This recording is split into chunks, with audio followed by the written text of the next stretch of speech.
जय श्री राधे कृष्णा। आप सभी का हमारे चैनल भक्ति सागर पर बहुत बहुत स्वागत है। आप सभी का दिन शुभ और मंगलमय हो और भगवान श्री नारायण की कृपा आप सभी पर सदा बनी रहे।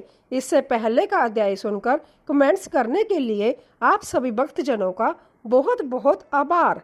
आप में से बहुत सारे लोग जो भी कथाएं सुनते हैं, प्लीज़ कथा अगर आपको अच्छी लगती है तो कथा सुनने के साथ ही वीडियो को लाइक जरूर कर दिया करें। और अभी तक भी आपने हमारे चैनल भक्ति सागर को अगर सब्सक्राइब नहीं किया है तो चैनल को सब्सक्राइब करना मत भूलिए, ताकि इन कथाओं के अलावा भी दिन भर में जो भी कथाएं हमारे चैनल पर सुनाई जाती है वह भी आप समय से सुन सकें। आज सुनिए आषाढ़ मास महात्म्य का अध्याय 6। आज के अध्याय में आप ब्रह्मा जी के श्री मुख से शुदा तीर्थ और अहल्या संगम तीर्थ के महात्म्य का वर्णन सुनेंगे। श्री ब्रह्मा जी नारद जी से कहते हैं, हे नारद, अब शुदा तीर्थ का वर्णन करता हूँ, एकाग्र चित्त होकर सुनो। वह परम पुण्यमा तीर्थ मनुष्यों की समस्त कामनाओं को पूर्ण करने वाला है। पूर्व काल में करव नाम से प्रसिद्ध एक ऋषि थे। वह वेद वेताओं में श्रेष्ठ और तपस्वी थे। महर्षि करव भूख से पीड़ित होकर अनेक आश्रमों पर घुमा करते थे। एक दिन वह गौतम के पवित्र आश्रम पर आए। वह आश्रम पर अन्न और जल से संपन्न था। अपने को शुदा से पीड़ित और गौतम को वैभवशाली देखकर करव का मन विरक्ति से भर गया। वह सोचने लगे, गौतम भी एक श्रेष्ठ ब्राह्मण है और मैं भी उन्हीं की तरह तपोनिष्ठ हूँ। बराबर वाले के पास जांचना करना कदापि उचित नहीं है। इसीलिए जब भी मैं भूख से व्याकुल हूँ और मेरे शरीर में पीड़ा भी हो रही है, फिर भी गौतम के घर में भोजन नहीं करूँगा। इस समय गौतमी गंगा के तट पर चलूं और उन्हीं से संपत्ति मांगूं। ऐसा निश्चय करके महर्षि करव परम पावन गंगा जी के तट पर गए और स्नान करके पवित्र एवं संयत चित्त होकर कुशा आसन पर बैठकर गौतमी गंगा तथा शुदा देवी की स्तुति करने लगे। करव बोले, भारी पीड़ा को हरने वाली भगवती गंगा तुम्हें नमस्कार है, तथा सब लोगों को पीड़ा देने वाली शुदा देवी तुमको भी नमस्कार है। महादेव जी की जटा से प्रकट हुई कल्याणमयी गौतमी आपको नमस्कार है, तथा महामृत्यु के मुख से निकली हुई शुदा देवी आपको भी नमस्कार है। देवी, आप ही पुण्य आत्माओं के लिए शांति रूपा और दुरात्माओं के लिए क्रोध स्वरूपा हो। नदी के रूप में सबके पाप ताप हर लेती हो और शुदा रूप में आकर सबको पाप ताप देती रहती हो। कल्याणकार की देवी आपको नमस्कार है। पापों का दान करने वाली गंगा आपको प्रणाम है। भगवती शांति करी आपको नमस्कार है। दरिद्रता का विनाश करने वाली देवी आपको प्रणाम है। करव की इस प्रकार स्तुति करने पर उनके सामने दो रूप प्रकट हुए। एक तो गंगा का मनोहर स्वरूप और दूसरी शुदा की भयानक मूर्ति। द्विज श्रेष्ठ करव ने फिर से हाथ जोड़कर नमस्कार करते हुए कहा, देवी गोदावरी, आप संपूर्ण मंगलों के लिए भी मंगलमय हो। शुदा, ब्राह्मी, महेश्वरी, वैष्णवी और त्रिव्यंका, यह सब आपके ही नाम है। आपको नमस्कार है। भगवान त्रिव्यंकम की जटा से प्रकट होकर महर्षि गौतम का पाप नष्ट करने वाली गोदावरी, आप 7 धाराओं में विरक्त होकर समुद्र में मिलती हो। आपको नमस्कार है। शुदा देवी, आप समस्त पापियों के लिए पापमय, दुखमय और लोभमय हो। धर्म, अर्थ और काम का नाश करने वाले भी आप ही हो। आपको बारंबार नमस्कार है। करव का यह वचन सुनकर गंगा और शुदा दोनों ही बहुत प्रसन्न हुई और बोली, सुभर्त्या, तुम मनोवांछित वर मांगो। तब कण्व ने गंगा जी को प्रणाम करके कहा, देवी, मुझे मन के अनुकूल भोग, वैभव, आजू, धन और मोक्ष प्रदान कीजिए। गंगा से ऐसा कहकर द्विज श्रेष्ठ करव ने शुदा देवी से कहा, शुदे, तुम तृष्णा एवं दरिद्रता रूपणी अंतत पापमी तथा रुक्ष स्वभाव वाली हो। मेरे अथवा मेरे वंशजों के जहाँ तुम कभी न रहना। जो शुदा आतुर मनुष्य इस स्रोत से आपकी पूजा करे, उनके दरिद्रता और दुख का नाश हो जाए। जो लोग इस परम पुण्य तीर्थ में भक्ति पूर्वक स्नान, दान और जप आदि करे, वह धन संपत्ति के भागी हो। जो तीर्थ अथवा अपने घर में इस स्त्रोत का पाठ करे, उस दरिद्रता और दुख से कभी भय न हो। एवं मस्तु कहकर गंगा और शुदा दोनों अपने अपने स्थान को चली गई। तब से उस तीर्थ के 3 नाम हो गए, काम तीर्थ, गांग तीर्थ और शुदा तीर्थ। हे नारद, वह तीर्थ सब पापों को दूर करने वाला और पितरों की प्रसन्नता को बढ़ाने वाला है। गोदावरी में अहल्या संगम नामक एक तीर्थ है जो तीनों लोगों को पवित्र करने वाला है। मुनि श्रेष्ठ, उस तीर्थ की उत्पत्ति का वृतांत सुनो।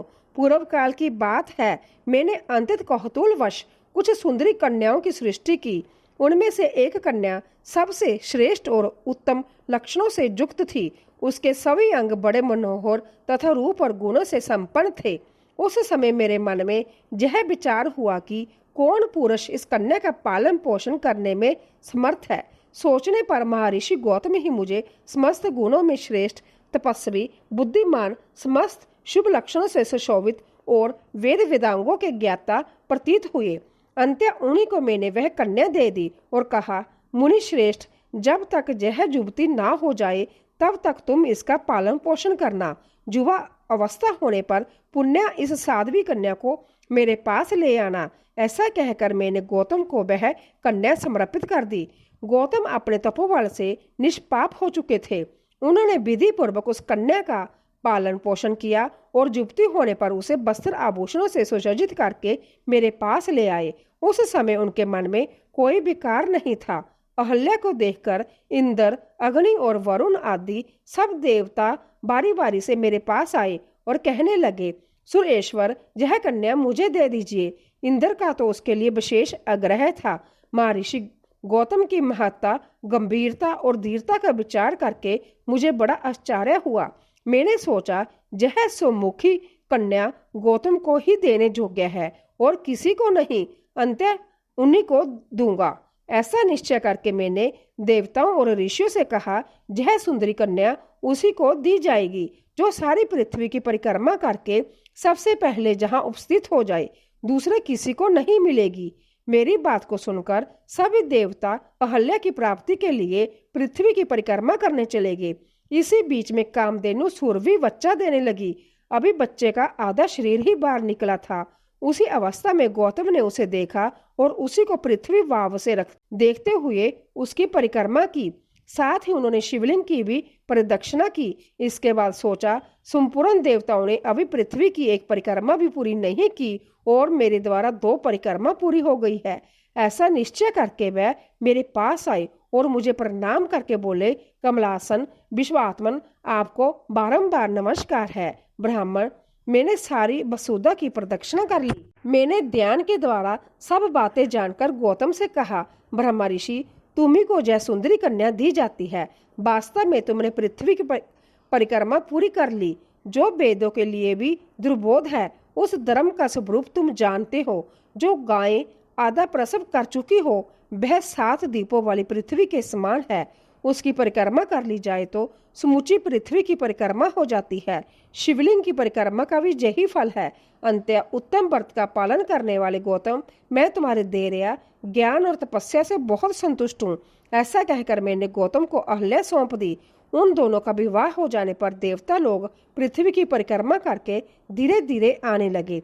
आने पर सबने अहल्या के साथ गौतम का विवाह हुआ देखा। इससे उन्हें बड़ा आश्चर्य हुआ। अंत में सभी देवता स्वर्ग में चले गए, परंतु इंद्र के मन में इससे बड़ी ईर्ष्या हुई। मैंने प्रसन्न होकर महात्मा गौतम को रहने के लिए ब्रह्मागिरि प्रदान किया, जो परम पवित्र, समस्त अभिलेषित वस्तुओं को देने वाला तथा मंगलमय है। मुनिश्रेष्ठ, गौतम ब्रह्मा अहल्या के साथ विहार करने लगे। इंद्र ने स्वर्ग में भी गौतम की पवित्र कथा सुनी। अंत्य मुनि को, उनके आश्रम को और उनकी सुंदर पत्नी को देखने के लिए ब्राह्मण का वेश धारण करके आए। वहां आने पर उन्होंने मन में पाप की भावना लेकर अहल्या को देखा। उस समय वह अपने आप को भी भूल गए, देश काल की भी सुध ना रही और ऋषि के शाप का ब्याह भी उन्हें बुला दिया। उनका हृदय काम के वशीभूत हो रहा था। एक समय महर्षि गौतम महादम से पहले की क्रिया समाप्त करके शिष्यों के साथ आश्रम से बाहर गए। उस समय अवसर देखकर इंद्र ने अपने मन के अनुकूल कार्य किया। वह गौतम का रूप धारण करके आश्रम में आए और सर्वांग सुंदरी अहल्या से बोले, प्रिय, मैं तुम्हारे गुणों से आकृष्ट हूँ। तुम्हारे रूप का स्मरण करके मेरा मन विचलित हो गया है, पांव लड़खड़ा रहे हैं। ऐसा कहकर हंसते हंसते उन्होंने अहल्या का हाथ पकड़ लिया और आश्रम के भीतर चले गए। अहल्या ने उन्हें गौतम ही समझा। यह कोई जार पुरुष है, यह बात उसके ध्यान में नहीं आई। वह इंद्र के साथ सुखपूर्वक रमन करने लगी। इतने में ही महर्षि गौतम पुण्य अपने शिष्यों के साथ लौट आए। प्रतिदिन का ऐसा नियम था कि जब वह बाहर से आश्रम पर आते तब प्रियवादिनी अहल्या आगे बढ़कर उनका स्वागत करती, प्रिय लगने वाली बातें कहती और अपने सद्गुणों से उन्हें संतुष्ट करती थी। उस दिन अहल्या को ना देखकर परम बुद्धिमान गौतम को ऐसा जान पड़ा मानो कोई बड़ी अवैधुत बात हो गई हो। मुनि श्रेष्ठ गौतम द्वार पर खड़े हैं और सब लोग उनकी ओर देखते हैं। अग्निहोत्र और शाला के रक्षक तथा घर में काम काज करने वाले अनुचर उन्हें देखकर बड़े आश्चर्य में पड़े और व्यथित होकर बोले, भगवान, ये कैसी विचित्र बात है कि आप भीतर और बाहर दोनों जगह देखे जाते हैं। ओहो, आपकी तपस्या का ही जय प्रभाव है कि आप अनेक रूप धारण करके विचरते हैं। जय सुनकर गौतम के मन में बड़ा आश्चर्य हुआ। वह सोचने लगे, आश्रम के भीतर कौन गया है। उन्होंने पुकारा, प्रिय अहल्या, आज तुम मुझसे बोलती क्यों नहीं। महर्षि का वचन सुनकर अहल्या ने उस जार से कहा, अरे तू कौन है जो मुनि का रूप धारण करके तूने मेरे साथ जय पाप कर्म किया है। जय कहती हुई वह भय के मारे शैया से सहसा उठकर खड़ी हो गई। पापाचारी इंद्र भी मुनि के भय से बिलाव बन गया। अहल्या थरथर कांप रही थी। उसकी वेशभूषा बिगड़ चुकी थी। अपनी प्यारी पत्नी को कलंकित हुई देखकर महर्षि ने क्रोध में आकर कहा, तुमने यह दुस्साहस कैसे किया। उनके इस प्रकार पूछने पर देवी अहल्या ने लज्जा वश कोई उत्तर नहीं दिया। तब मुनि उस जार की खोज करने लगे। इतने में उस बिलाप पर उनकी दृष्टि पड़ी। अरे ठीक ठीक बता, तू कौन है।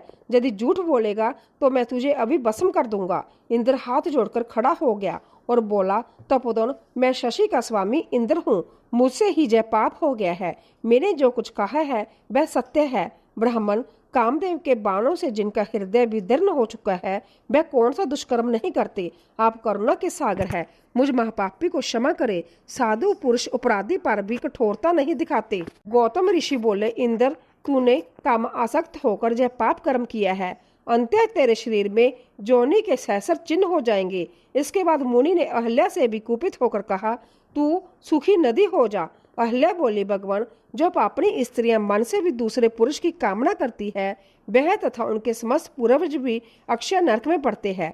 आप कृपा करके मेरी बातों पर ध्यान दे। यह इंद्र आपका रूप धारण करके मेरे पास आया था। जय सभी लोग इस बात के साक्षी है। तब रक्षकों ने कहा, ऐसी ही बात है, अहल्या ठीक कहती है। मुनि ने विद्यान के द्वारा सच्ची बात को जान लिया और शांत होकर अपनी पतिव्रता पत्नी से कहा, कल्याणी, नदी होने पर जब तुम सरिता में श्रेष्ठ गौतमी गंगा से मिलोगी, उस समय पुण्य अपने स्वरूप को प्राप्त कर लोगी। महर्षि का जय वचन सुनकर पतिव्रता अहल्या ने वैसा ही किया। गौतमी गंगा से मिलने पर पुण्य उसका वही स्वरूप हो गया जैसा मैंने बताया था। इसके बाद देवराज इंद्र ने हाथ जोड़कर महर्षि गौतम से कहा, मुनिश्रेष्ठ, अपने घर पर आए हुए मुझ पापी की रक्षा कीजिए। ऐसा कहकर इंद्र उनके चरणों में गिर पड़े। यह देखकर महर्षि कृपा पूर्वक कहा, पुरंदर, तुम्हारा कल्याण हो।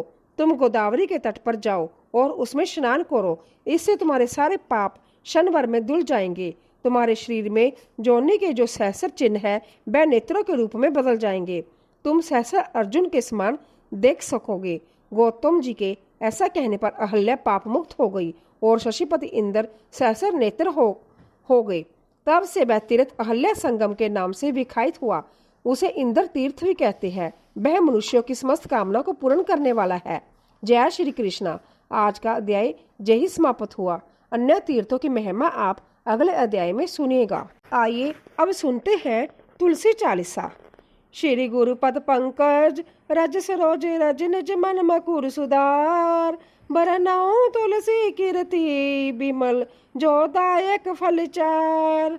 नमो नमो तुलसी महारानी सबकी करो कल्याण। जय जय माता वैष्णवी दीजिए भक्ति का दान। जय जय तुलसी भगवती माता विष्णु प्रिय सब सुख की दाता। नमो नमो हरि कल्याण कनी जननी जगत की पावन करनी। सावन मास जन्म तुम पायो आश्विन मास जगत में छायो। कार्तिक मास बई पटरानी, शालीग्राम संग ब्याही सिहानी। तुम सम और न जग में कोई, जो पूजे सो पावन होई।